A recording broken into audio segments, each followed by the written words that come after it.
एक गांव में एक वृद्ध माता रहती थी और वह गाय की सेवा करती थी और उसी गाय के दूध को बेचकर वह अपने घर का खर्च चलाती थी। उसे दूध बेचने के लिए गंगा नदी के उस पार के गांव में जाना पड़ता था और नदी के उस पार जाने के 4 आना और आने के 4 आना देती थी और जितना बच जाता उसी से अपना घर चलाती थी। लेकिन वह बूढ़ी माता जी धर्म को मानने वाली थी।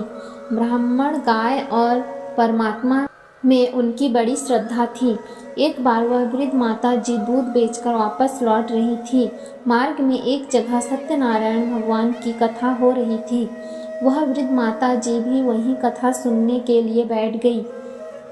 उसने भगवान की कथा सुनी। कथा के समाप्ति पर ब्राह्मण कथा सुना रहे थे। उन्होंने कहा कि जो भी प्राणी प्रेम पूर्वक सत्यनारायण भगवान की कथा श्रवण करता है वो सहज ही भवसागर से पार हो जाता है। अब तो वह माता जी बड़ी प्रसन्न हो गई कि कथा सुनने से बहुत बड़ा लाभ हुआ। अरे, इस कथा को सुनने के बाद सहज में ही जो व्यक्ति भवसागर पार कर सकता है, मैं तो एक छोटी सी नदी को पार करने में 8 आना रोज खर्च करती थी, आज से वह बचेगा। और वह माता जी पैदल ही उस नदी को पार कर दिया। उसमें वह डूबी नहीं क्योंकि उसका हृदय सच्चा और उसे विश्वास था कथा पर। वह विश्वास के ही कारण जल पर पैदल चलकर नदी पार कर आने जाने लगी। एक दिन वृद्धा माता जी ने विचार किया कि आज मैं उस ब्राह्मण देवता को भोजन के लिए निमंत्रण कर दूं, जिसके कारण मेरे 8 आना रोज बचते हैं। और बूढ़ी माता जी ब्राह्मण देवता को अपने साथ लेकर आने लगी। जिस तरफ नाव लगी थी उस मार्ग की तरफ ना जाकर दूसरी तरफ जा रही थी।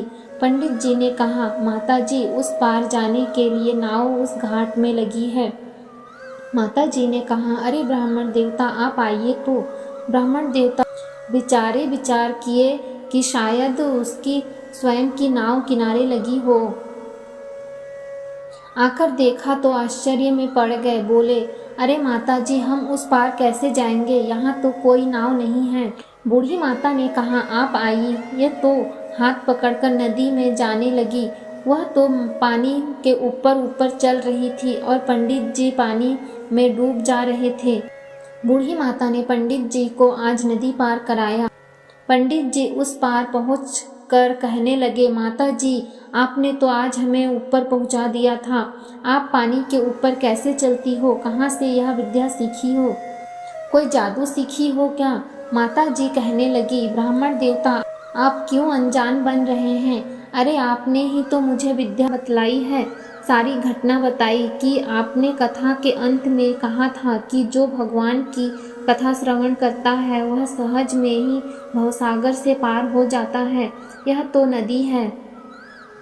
ब्राह्मण देवता ने उस बूढ़ी माँ को प्रणाम किया। कहा, धन्य है आप माता जी, आपके अंदर सच्चा विश्वास था और परमात्मा सच्चे विश्वास पर ही रहता है और कृपा करता है। इस कहानी से हमें यही शिक्षा प्राप्त होती है कि हमें शास्त्रों की बात पर सच्ची लगन और उस पर श्रद्धा विश्वास होना चाहिए। ऐसी ही और धार्मिक कहानियाँ सुनने के लिए हमारे इस चैनल को लाइक और सब्सक्राइब जरूर करें। धन्यवाद।